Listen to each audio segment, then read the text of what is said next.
자, 이번 시간에는 커튼홀 분류 방식 중에서 조립 방식에 의한 분류에 대해서 해보도록 하겠습니다. 조립 방식에 의한 분류. 유닛월 공법 이렇게 되어 있죠. 그러면은 모두 크게 두 가지로 나누죠. 스틱월과 유닛월 이렇게 나눌 수 있습니다. 유닛월은 뭐냐면은 공장에서 만들어 오는 겁니다. 다 만들어 오는 겁니다. 보통 한 층 단위로 크기로 만들죠. 그림에서 보면 이 슬라브죠. 이 슬라브에서 슬라브 사이에 이 한 층 크기로 한 장을 만드는 겁니다. 이거 한 층 크기 반 장만을 만들어 보면 공사 못하죠. 어려워가지고 중간에 어, 붙이는 프레임을 짠다든지 이렇게 해가 붙여야 되기 때문에 이 한 층 높이 반 개로 뭐 하고 이렇게는 안 합니다. 그렇게 하면 못 합니다. 공사를. 뭐 할 수가 없겠죠. 그죠? 그렇게 하면 커튼홀의 경제성이나 뭐 시공 공기 단축 이런 효과가 전혀 없어지기 때문에 뭐 반개나 3분의 1, 한 층에 반개나 3분의 1개 크기로 만들지는 않습니다. 한 층에 하나로 만들든지 아니면은 두 층에 하나로 만들든지 건물에 뭐 어떤 뭐 외관상 또는 이런 목적에 의해서 세 개 층에 한 개 유닛을 만들든지 이거는 가능하지만 한 층보다 작은 거는 만들면 안 됩니다. 유닛을 만들 때. 그렇지만 일반적으로 가장 많이 쓰는 거는 한 층당 하나짜리 크기. 이게 가장 큰 거죠. 유닛 공법입니다. 공장에서 한 개 층 또는 두 개 층 단위로 완전히 조립된 형태로 가져오는 거겠죠. 그냥 가져와서 현장에서는 뭐만 합니까? 이 패스너를 정착을 잘 시킨 다음에 이 패스너에다가 끼워주면 끝나는 겁니다. 현장에서는 그죠? 이렇게 되는 게 유닛월 공법입니다. 어, 대부분의 패널에 의한 커튼홀은 유닛 방식에 해당되며 대부분 유닛 방식이죠. 이거 패스너 설치 후 요거 한번 읽어볼까요? 패스너 설치 후 패널을 부착하는 방식이다. 뭐 간단하죠. 패널 붙이고 그 다음에 뭐 합니까? 이 커튼홀 붙이고 하면 끝나는 거겠죠. 근데 이 작업이 어디에서 이루어지는가 하면 이 실내에서 이루어집니다. 패스너 작업할 때도 실내에서 할 수 있고 그 다음에 이거 커튼홀 붙이는 것도 실내에서 다 할 수 있죠. 그래서 사람 요 안에 서가지고 실내에서 합니다. 그렇기 때문에 외부에 뭐 가설 공사 이런 것들이 필요가 없는 상황이 되는 거겠죠. 저런 유니덜 공법의 장점이 뭔가 한번 볼까요? 아, 공장에서 100%다 만들어 오는 겁니다. 다 만들어 오니까 품질이 우수하게 만들 수 있겠죠. 그러고 동일합니다. 이거 다르고 이거 다르고 이런 게 아니고 똑같이 우수한 품질로 만들어 올 수 있겠죠. 현장에서는 조립만 하는 거겠죠. 최소한의 조립만 하는 겁니다. 그러니까 현장에서 공기가 상당히 줄 수가 있겠죠. 그 다음에 바깥에서 하면 위험하죠. 뭐 아시바 타고 이거 강간비계 타고 뭐 이렇게 하다 보면은 상당히 위험합니다. 그런데 이 내부에서 하기 때문에 안전고리 하나 걸고 하면은 위험 안 하죠. 그래서 안전성을 확보할 수 있다 이런 얘기겠죠. 장점 그런 장점이 있습니다. 그럼 단점은 뭐냐면은 이게 크죠. 한 층이라고 해도 높이가 보통 한 층이면 어느 정도 됩니까? 최하 3m에서 보통 한 4m 정도까지 나가죠. 층 단위로 끊기 때문에 그러면 이 높이가 4m 정도 된다는 말이고 옆으로 폭은 뭐 한 2, 3m 되겠죠. 한 장이 그렇게 되는 겁니다. 건물 큰 데다가 이게 수백 장, 수천 장 들어오면은 운송과 저장이 어렵죠. 그죠? 너무 큰 것들, 한 장짜리가 크기 때문에. 그리고 특히 뭐 초고층 건물 짓고 이런 데는 전부 뭐 중심부인 것에다가 많이 짓죠. 뭐 운동장처럼 넓은 공간이 별로 없습니다. 현장에서 뭐 쌓아놓거나 보관하거나 적치하거나 이럴 공간이 별로 없죠. 근데 이 크기가 크기 때문에 어떻게 해야 됩니까? 이 계획을 잘 세워야 됩니다. 한꺼번에 너무 많이 들어와도 안 되고, 그죠? 들어오면서 현장에 이 운송이 되면서 바로 양중해가지고 설치할 수 있는, 그죠? 그래야지 적치 공간이 없는 방식이 되겠죠. 이런 식으로 계획을 짜서 공장에서 가지고 와야 된다는 얘기겠죠. 양중하거나 뭐 이럴 때 계획을 잘 세워야 됩니다. 양중 계획을 잘 세워야 되는 거죠. 현장에서 부피가 크기 때문에 적치하거나 보관하는 게 어렵기 때문에 그런 계획을 잘 세워야 되겠죠. 그렇게 하는 방식이 뭐라고? 유닛월 공법입니다. 그럼 요거와 다르게 스틱월 공법은 뭐냐 하면은 요렇게 프레임을 짜는 겁니다. 어디서 짜냐 하면 현장에서 짜죠. 그러면은 공장에서 가져올 때는 뭐만 가져옵니까? 아까 이런 유니돌처럼 큰 거 한 장을 가져오는 게 아니고 각 파이프 같은 거 이런 거를 그냥 가져오는 거겠죠. 각 파이프. 그죠? 쪼면합니다. 그럼 잘라 가지고 현장에서 이렇게 다 조립해서 붙이는 거겠죠. 그러니까 장점은 뭐가 있겠습니까? 수송비가 낮아요.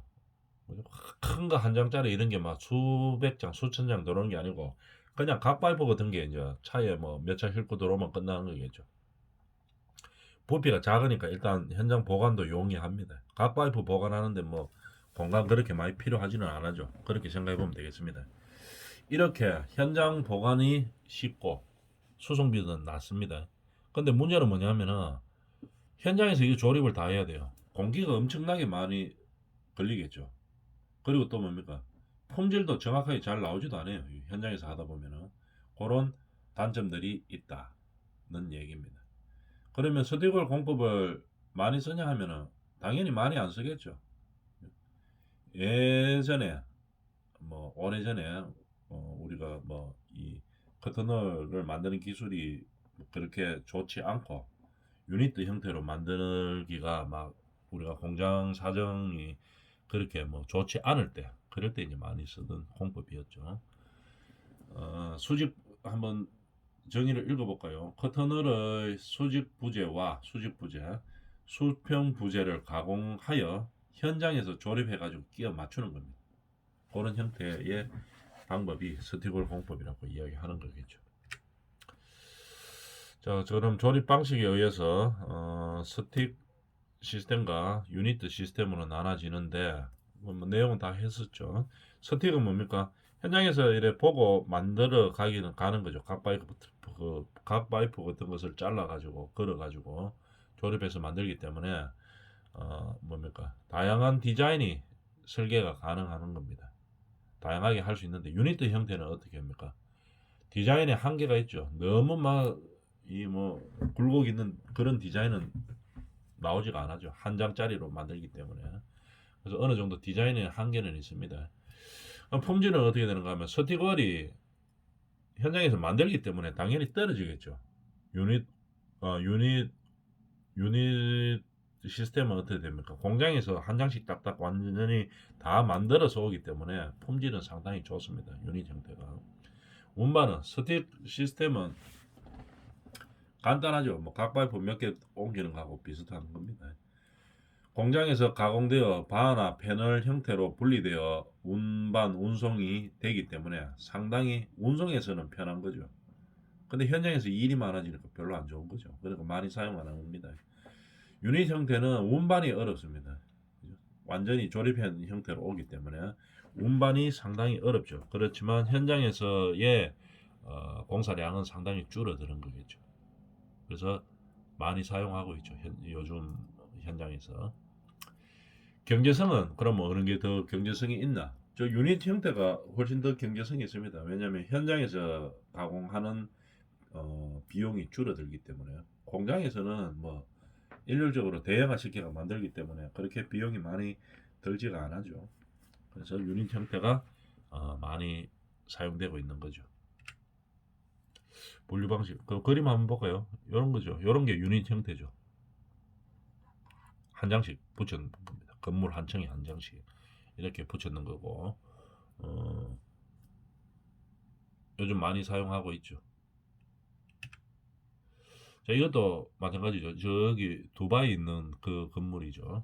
여기 또 만들 때 사진 보면은 한 층에 하나씩 붙이고 있는 거죠. 이렇게 요 한 층에 하나씩 이 커튼으로 붙이고 있는 겁니다. 붙여 나가고 있네요. 여기는 한층 덜 붙였네요. 이거는 다 붙였고 이런 식으로 이제 붙여가고 있는 거죠. 고층 건물일 경우에도 어, 장점들이 많이 있습니다. 커튼홀의 장점이 많이 있죠. 그런 것들을 활용해서 이렇게 이제 붙여 나갔었습니다. 이 건물에서도. 자, 그러면 커터널이 이렇게 뭐 좋은 장점들도 많고, 공기도 단축되고, 그 다음에 비용도 저렴하게 되죠. 근데 이게 고층에 붙여야 되는 형태이기 때문에 구조물에다가 붙여야 되는 형태겠죠. 그래서 이게 만약에 떨어졌다고 하면 이게 문제 심각하죠. 그렇기 때문에 항상 시험을 합니다. 커터널 실험을 해서 안전함이 보장됐을 때 이제 그렇게 이제 시공을 하는 거겠죠. 그러면 커튼홀 실험은 어떤 것들이 있나 한번 볼까요? 대표적으로 하는 게 풍동 실험이죠. 풍동 실험. 풍이 바람 풍자입니다. 그죠? 이게 커튼홀을 고층 건물에 붙였다고 한번 생각해 봅니다. 우리나라는 그렇게 지진이 많이 일어나는 그 지역은 아니죠. 그래서 물론 지진도 조금씩 일어나기 때문에 지진에 대해서 대비도 해야 되지만 그거보다가 더 많이 하는 게 바람입니다. 바람. 그죠? 왜냐하면 이 고층에 붙기 때문에 물론 뭐 지내력 실험도 해서 하기는 하죠. 그 중에서 이제 풍동 실험은 어떤 건가? 바람이 더 많이 위험한 요소로 작용하기 때문에 시험을 해서 하는 겁니다. 풍동 실험을 하는데 어떻게 하나 한번 볼까요? 건물 준공 후에 나타날 문제점의 파악과 설계에 반영할 목적으로 시험을 하는 겁니다. 어떻게 하는가 하면은 우리가 건물 지을 자리가 있죠. 지을 자리에 600m 반경의 지형을 똑같이 만드는 겁니다. 그 크기로 만들면 제일 좋지만 그 크기로 만들어가 실험을 할 수가 없죠. 그래서 모형을 만들어서 축척을 몇 대 몇 이렇게 만들겠죠. 만들어 가지고 10에서 15년 또는 100년간의 최대 풍속을 찾아봅니다.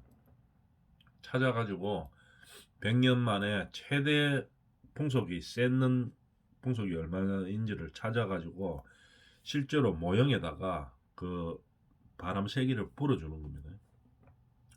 불어가지고 이게 외압에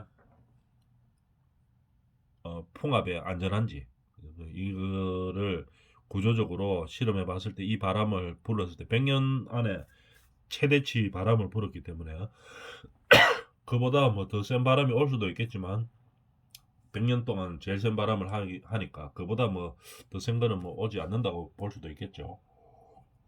그래서 기준을 한 100년 정도 잡는 겁니다. 그 최대 풍속으로 해가지고 이 커튼널이 떨어지지 않는지 이제 이런 걸 시험하는 거겠죠. 구조 하중이 뭐 적당한지 뭐 이런 실험들을 하는 겁니다. 그래가 이 바람을 여기다가 불어 보는 거예요. 시험체도 놔두고 실제로 바람을 불어보는 겁니다. 그래가지고 안전한지 안 안전한지를 이제 파악을 하는 거겠죠. 그래 안전하다. 이 방법은 안전하다. 이렇게 될 때 그때 이제 커튼롤을 장착하는 겁니다. 왜 그렇게 하느냐 하면은 바람에 의한 재난을 방지하기 위해서 하는 거죠. 바람에 의한 재난이 엄청나게 많습니다. 이 다리도 이렇게 바람 불어가 끊어지고 그 다음에 뭐 미국 존 앤콕 빌딩 이건 뭡니까? 바람에 의해 가지고 어떻게 되나 한번 볼까요? 한밤중에 풍속 75m의 바람에 의해 3만 kg의 복층 유리 패널이 파손됐다. 원인은 바람에 의한 건축물의 심한 진동. 3만 kg의 유리 패널이 파손됐으면 그 밑에는 어떻게 되겠습니까? 큰일 났겠죠. 그래서 이렇게 바람에 의한 피해들이 커튼홀 건물에서 많이 일어났었습니다. 그래서 바람에 대해서 안전한지 실험을 하는 거겠죠.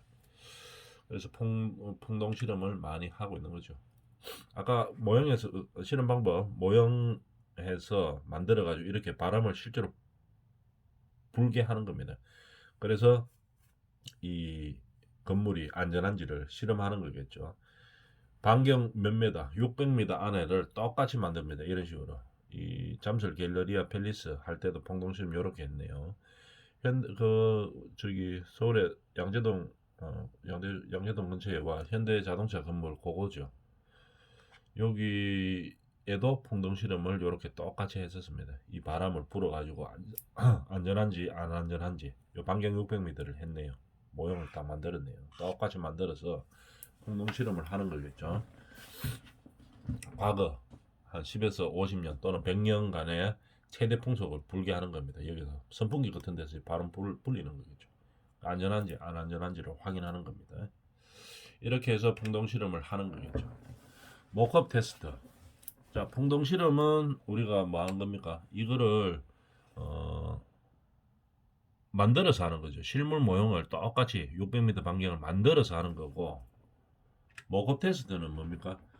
실제 우리가 건물 짓고 있는 중에, 그죠?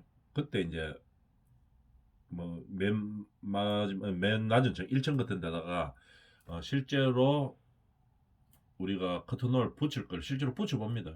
붙인 다음에 기밀 성능, 그다음에 수밀 성능, 구조 성능 다 해보는 겁니다. 실제로 붙여놓고.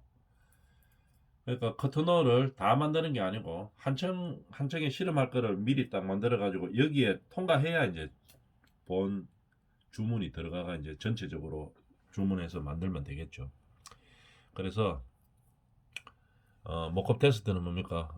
한번 읽어볼까요? 외벽을 형성하는 커튼홀은 바람, 우수 등 자연의 기후 조건 및 주변 여건에 충분히 견딜 수 있도록 설계, 제작, 시공되어야 된다는 얘기겠죠. 그래서 모컵 테스트는 풍동 실험을 근거로 설계한 실물 모형을 만드는 겁니다. 보통 실물 모형을 만들어서 하는 경우도 있고 어떻게 합니까? 그래 뭐 실물 모형 만들기가 어, 좀 어렵기 때문에 건축 골조는 올라가고 이 커튼홀 실제로 본 제작 들어가기 전에 실제로 커튼홀을 우리가 모컵 테스트해서 뭐 실험에 의해서 만들었는 거를 견본을 하나 가지고 옵니다. 가지고 온 다음에 골조 1층에다가 딱 1층이나 뭐 2층에다 장치를 정착을 시킵니다. 해보고 실제로 실험하는 경우가 많죠. 그래서 열손수일이 있는지, 그다음 비가 왔을 때 물 엄청나게 많이 뿌렸을 때 물이 새는지 안 새는지, 그다음에 바람 막 불게 해가지고 뭐 단열이 잘 되는지, 그다음에 뭐 형상의 변화가 있는지, 그다음에 뭐 변이량을 측정하는 거겠죠. 그래서 변이가 일어나는지, 그죠? 부재가 틀어지는지 안 틀어지는지 이런 것들을 이제 실험하는 거겠죠. 그러니까 모컵 테스트를 통과하면 이 정도면은 충분하다. 이렇게 되면 어떻게 됩니까? 이제 본 주문에 들어가는 거겠죠. 모컵 테스트는 실제로 실물 모형을 똑같이 만들어 놓고 하는 겁니다. 아까 이 풍동 실험은 실물 모형 크기만큼은 만드는 건 아니죠. 이제 어떤 600m 반경 안에 거를 실물 모형으로 만들 수도 없고, 그래서 축척에 의해서 모형을 만들어 놓고 하는 건데, 모컵 테스트는 실물 모형을 가지고 하는 겁니다. 똑같이 건축 예정지에다가 최악의 외기 조건을 가지고 실험을 해보는 거겠죠. 근데 실제로는 뭡니까? 그래 하는 게 원칙이고, 아니면은 우리가 건축 예정지에다가 뭐 그렇게 실험해보고 할 시간들이 별로 없기 때문에 구조물 올라갈 때 1, 2층에다가 실제로 장착을 해놓고 그냥 하는 실험을 해보는 겁니다. 기대 효과는 그럼 어떤 것이 있느냐? 현장과 같은 환경 조건에서 외벽 성능을 평가하는 거겠죠. 그래서 완벽하게 시공이 들어가기 전에 우리가 문제점이 뭐가 있는지 그거를 확인해 보는 겁니다. 도면에 대해서 우리가 도면대로 했을 때도 뭐 문제점이 있을 수가 있겠죠. 그래서 도면에서 혹시 빠진 것이 있는지 이런 것들 실제로 현장에서 똑같이 제작해서 실험해 보기 때문에 우리가 문제점들을 찾아서 그걸 개선하려고 하는 거겠죠. 개선한 다음에 이 정도는 진짜 문제 없다. 모컵 테스트까지 실험했는데도 아무 문제 없다. 이러면은 이제 발주를 해도 되는 거겠죠. 자, 그럼 실험하는 거 실제로 한번 볼까요? 기밀시험. 여기다가 실제 현장입니다. 이거는 현장에다가 우리가 커튼홀을 장착하고 그 다음에 이 프로펠러 같은 거 이거죠. 바람을 막 불게 하는 겁니다. 어느 정도의 바람을 부르냐 하면 이 지역에서 바람이 불었던 기록들이 있죠. 그것보다 더 세게 해가지고 불어보는 겁니다. 뭐 몇 년치 아까 폭동시험처럼 한 100년치 불었던 바람 그 세게만큼 더 세게 해가지고 최악의 외기 조건을 만드는 거겠죠. 그래서 바람을 막 일으켜 보는 겁니다. 그 다음에 그러면 이 우리가 제작하려고 하는 커튼홀이 이 바람이 너무 많이 통과되면 안 되겠죠. 단열 효과가 떨어지니까 외벽을 통과하는 공기량을 측정하는 거겠죠. 이 우리가 커튼을 장착했을 때 어느 정도 바람을 불었을 때 이게 바람이 외기를 통과하느냐 안 하느냐 이걸 가지고 이제 기준치를 우리가 기준치에 적합한지 안 적합한지를 판단을 해보는 겁니다. 그래서 뭐 외부 소음 차단을 한다든지 아니면 에너지 소비가 어느 정도 되겠다 이런 것들을 기준치에 들어오는지 이 커튼을 그대로 제작했을 때 그거를 판단해 보는 거겠죠. 기밀 시험 이렇게 합니다. 그 다음에 정압 수밀 시험. 우리가 커튼을 장착하고 났을 때 이게 외벽 역할을 하기 때문에 비올 때 비 새면 안 되겠죠. 비가 들어오면 안 되기 때문에 누수가 되는지 안 되는지를 실제로 실험을 해보는 겁니다. 실험을 할 때 정풍압 20%의 압력 조건으로 하는 거겠죠. 압력도 가해지면서 그 다음에 물을 뿌리는 거죠. 물 뿌려가지고 물을 엄청나게 많이 뿌리는 거겠죠. 비가 많이 올 때 최악의 외기 조건을 가상해가지고 누수가 되는지 안 되는지를 확인하는 겁니다. 이렇게 해가지고 비가 이 커튼널로 했을 때는 뭐 최악의 외기 상태에서도 누수가 되지 않는다 이런 게 이제 확인이 되어야 되겠죠. 수밀 시험도 합니다. 그 다음에 등압 수밀 시험 압력도 막 하고 가하고 그 다음에 물도 막 뿌리고 최악의 외기 조건을 만드는 거겠죠. 바람도 막 일으키면서 물도 막 뿌리는 겁니다. 그래가지고 이 커튼홀이 버틸 수 있나 안 버티느냐 기준치에 부합하느냐 부합 안 하느냐 이거를 이제 판단하는 거겠죠. 등압 수밀 시험입니다. 동압 수밀 시험 압력도 가하고 그 다음에 물도 가하는 거죠. 그 다음에 구조 성능 시험 내외부 압력차를 일정하게 유지하면서 주요 부재의 변이량을 측정하는 거겠죠. 이게 변이가 되면 안 되겠죠. 구조적으로 봤을 때 커튼홀을 붙였는데 뭐 압력이 좀 차이가 난다고 해가지고 이게 뭐 틀어지고 이렇게 하면 안 됩니다. 그죠? 보통 강화 유리로 많이 쓰기 때문에 이 유리의 성능을 이제 여기서 확인해 봐야 되겠죠.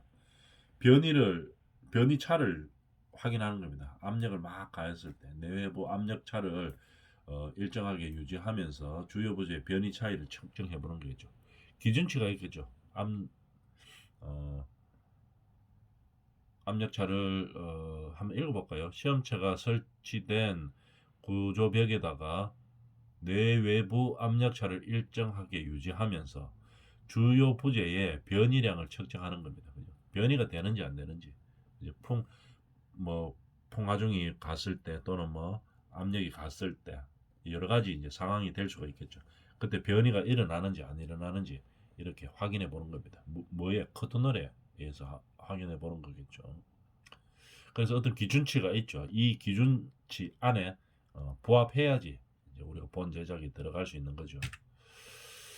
그 다음 첨가변이 시험 이렇게 구조적으로 안전한지 안 한지 예를 들어서 우리가 뭐 지진 같은 게 일어날 수도 있죠.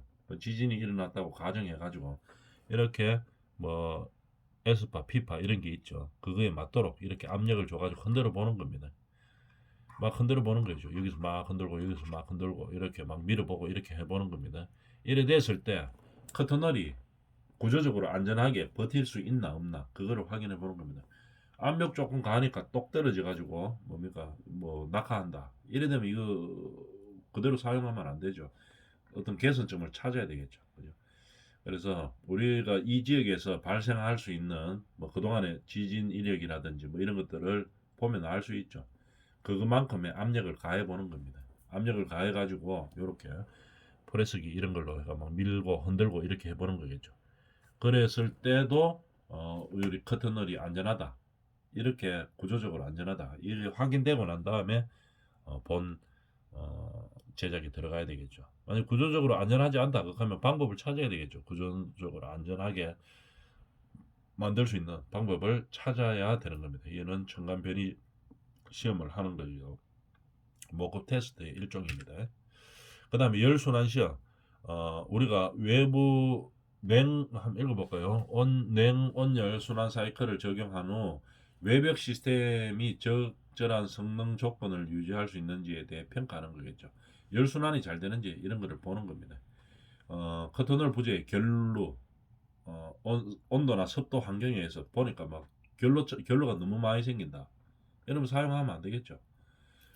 우리가 보통 겨울철에 환기를 잘 시키면 뭐 결로가 발생하지 않지만 환기를 안 시키면 외부 온도하고 내부 온도하고 차이가 많이 나기 때문에 결로가 생기죠.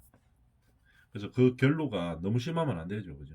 완전히 막을 수는 없지만도 최대한 발생하지 않도록 그렇게 하는 커튼널인지 아닌지를 열순환 실험을 통해서 해보는 겁니다. 그죠? 결로가 어느 정도 발생하는지. 그래서 이 정도 같으면은 기준치에 부합하다 이렇게 판단이 됐을 때 제작이 들어가야 되겠죠. 이런 시험들을 하는 게 모컵 테스트입니다. 다음 시간에 시공 방법이 유의사항에 대해서 해보도록 하겠습니다.